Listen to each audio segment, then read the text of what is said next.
Welcome to the Daily Influence, where our mission is to deliver a daily dose of positive influence that can uplift you personally or be shared within your sphere of influence.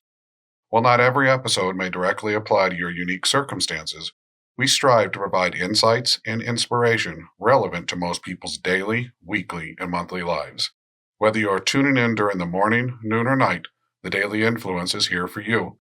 Listen, share, and embrace the power of influence in your life. Welcome to the Daily Influence. I'm Gregg Koleno, your host. Thank you for making us a part of your routine. In this podcast, we explore the stories of amazing individuals who spread positivity and make a difference. Join us as we uncover the inspiration, challenges, and impacts of their journeys. Today, we have Jodi Sheffield joining us. Jodi, can you please share a little bit about yourself with our listeners?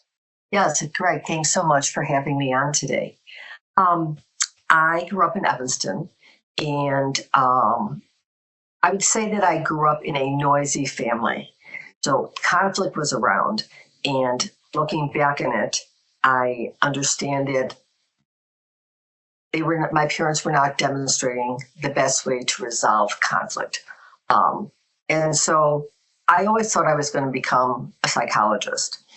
But when I ended up going to college, I was in psychology, and in my naive years, I was a little arrogant, and I thought it was a little not challenging enough for me. So I went into speech pathology because there was anatomy and biology and very brain-based. But I always was on a mission to help others. And I did go to Northwestern undergrad and graduate school and became a speech pathologist and was a director of a program and worked with mostly stroke patients. And I was dealing with very heavy medical issues with patients and their families. And it was very gratifying. When I had my own children, I stopped working. And unfortunately, after 17 years, I got divorced. So the divorce was tumultuous and difficult and emotionally and financially traumatic. And I decided at that point that there had to be a different way, a better way for people to get divorced and to avoid what I had been through. And so I did a lot of research, and I decided that I was going to become a mediator and a divorce coach. And after a lot of coursework and an internship with a noted mediator, I set up my shingle and started doing that. And that journey led me to understand in such a deep way how all of us really need to have a constructive, respectful, effective way of resolving conflict in all aspects of our life, not just divorce, but how you interact with your spouse, with your colleagues, with your children, with your friends. We all grow up in our, homes of origin, our family of origin, and everyone has their own style. Some people are very noisy. Some people check out. Some people withdraw. And so when couples come together, with a very, very noisy person and a very, very withdrawn person, that's how they resolve conflict, come together. Everyone has to create like the we. It's our style. And most people don't know how to do that. And you don't have intimate relationships with others, at work all the time or just in moving through life, even if it's at the grocery store and someone slams a card into you. Some people will just say, oops, I see you did that and move on. Someone else is going to get an outrage, right? It's all how we treat other people. And so for me, my mission, my passion is to help people resolve their differences and be able to go on and have a positive life. But I do that throughout the day in my life. Every opportunity, it seems you turn your head, there's a way to graciously speak to people, interact with people, resolve small conflicts, resolve large conflicts, and also know when to avoid a conflict. And so that's been my mission. Thank you for sharing that. And I know that you've had such a positive influence on so many people. So I'm so excited to dive right into our interview and get your words of wisdom today. Jodi, what inspired you to start spreading positivity and making a difference in the lives of others? Well, as I said, I think that from a very young age, I really wanted to help people. And I think that's because I needed help myself. And as I said, I lived in a noisy household and it was not comfortable for me. And there wasn't anyone I was sharing this with. And I think that during, this was many decades ago, and therapy wasn't, as accessible or accepted. Looking back at it, had I been in a therapeutic situation, things would have been very different. But I had to take it upon myself to make me feel better. And so I think that I was always on a mission to heal myself and to heal others. And that's what I've done. And I think that just like they tell you on the stewards on the plane, put your own oxygen mask on first and then help others. That's what I had to do myself. So I had to do my own. My own journey was to heal myself and to learn how to go through the world in a way that was validating and accepting of others and recognizing differences stylistically in who we are, but being able to get along and developing a certain amount of tolerance, of others and an appreciation of others. How did you teach yourself that at a younger age? That is, I have pondered that. I think a lot of it has to do with my upbringing in terms of my own morality. And I think my inner sense of faith in some higher power. I always felt like I could turn inward. I had a certain inner strength that that I learned to listen to. And a lot of it had to do with finding moments of solitude. Like I would ride my little bike down to the lake, which was a few miles. And looking back on it, I can't believe I even did that. But I needed to be near a body of water and just look out. And I think that sense of, I tried to find moments of peace. And now it's so interesting when I go through, helping clients, learning how to, stress busters. Like being in nature is a stress buster. And I somehow innately knew. So there's some things that I just knew that I was drawn to water. Being in water is always very calming and soothing for me, whether it's in a pool or a lake or an ocean or in a shower, if need be. That just having water. So everyone has to find out how they can turn inward. And we all have an inner sense of strength, just accessing it. That's great that you were able to figure that out at such a young age. Water's my calming piece too. I actually live on a lake now, and you're absolutely right. Just being around the water, being able to see it is very calming, very peaceful. Jodi, how do you believe acts of kindness, mentorship, or leadership can contribute to creating a more positive and supportive community or workplace environment? Well, I really do believe that kindness can heal the world.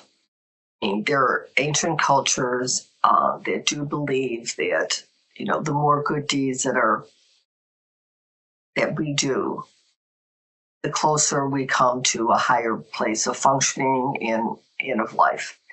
And that our own healing, again, heals others. And think about it. If you are healthy yourself emotionally, then you're interacting with others in a much healthier way. When you are a roller coaster of emotions and negativity, then of course your interactions reflect that sense of who you are, right? And that affects others, and that affects others. It's a chain reaction. So if you start out the day thinking that, you are going to start the day being your best self and that you are going to be respectful of others. You're going to do active listening with others. You're going to validate others. And when things come up that you don't agree with, that you are going to resolve it in an amicable and collaborative and cooperative way, then those people respond differently. I always tell my clients, and this is from mindfulness training, that, we can either react or respond. We say something and there's a reaction.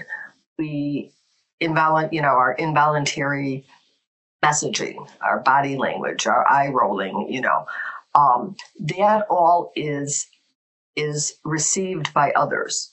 And so I tell my clients, try when you are in a difficult conversation or dialogue with somebody, think about what you want the outcome of that dialogue to be. If you keep that at the forefront of your mind, then you're going to tend to not be so reactive. And I tell them, okay, what if you had a thought? Someone says something, and this is the space, maybe 3 seconds from action to reaction. But if you take a deep breath and you expand it, maybe action, reaction, or maybe even to 10 seconds, okay, and really think, what do I want this outcome to be? Then your response is probably going to be much more measured and controlled and beneficial to the outcome of that dialogue. And so it has to do with really thinking about the impact you want to have on others. And if you set out with if you go into the world setting a good example of walking with integrity and setting positivity through your actions and your deeds and your language, then that can have a chain reaction. Like one good deed, bestows another. That the same, something to that effect. But I do believe that our best role models, are ourselves, and it has to be our best selves. That is wonderful advice. Thank you so much for sharing all of that. How do you maintain your own sense of positivity and motivation, especially during challenging times when faced with negativity? Well, we've hit on some of it. I think maintaining your structure and traditions is really, really important, because when there's so much uncertainty around you, and that leads to fear, usually, maintaining as many traditions and rituals, keeping your daily life as constant as it can, is settling. I also, meditating is very good. Finding things that bring you peace and joy. And that's really hard. I mean, that is hard during challenging times. It is hard to do. Maybe if you're an avid reader, it's sometimes hard to read when you're emotionally challenged, right? And so listening to music, being in nature, being in the water, exercising, having a supportive community and tapping into your supportive community. But sometimes clients say to me, there is nothing positive in my life. The world is dark right now. And I press them to go and say, do you have electricity? Do you have running water? Sometimes it's just the things that we just take for granted here living in America that we have access. Do you have a full refrigerator? They might, if you are that dark, but you have to go down there is always something to be grateful for. And if you start out your day trying to set your intention of looking for those little bits of joy, whether it's the smile of your child's face or the warmth of the sun or a cool breeze on these very hot days, if you start stringing them together, your sense of optimism can change, because during challenging times, you become depleted emotionally, and it's important to fill up that emotional reservoir. So you need to practice gratitude. It might seem a little woo-woo to people, but for thousands of years in different cultures throughout, spreading thousands of miles apart, people have practiced gratitude. So there must be something to it. But if you start just looking at the little things, I heard a song that I loved, whatever, it can just bring you up a little bit. And if you do that throughout the day, then somehow something, changes internally. But also, if you can, reading something inspirational, listening to an inspirational podcast, but being with people that you have a real connection with and can share, family and friends, that's what it's about. That's what makes us different than everybody else's, our connection. I love that. Thank you. I know you've shared a lot of great advice with us today. Are there any other messages or words of encouragement you would like to share with our listeners who aspire to make a positive difference in the world? Yes. And it's very easy. Everybody thinks that in order to really go out and make a difference, that you have to have this big mission and passion, but you don't. It's great if you do, and you're probably on the path, but you can start out with a small act.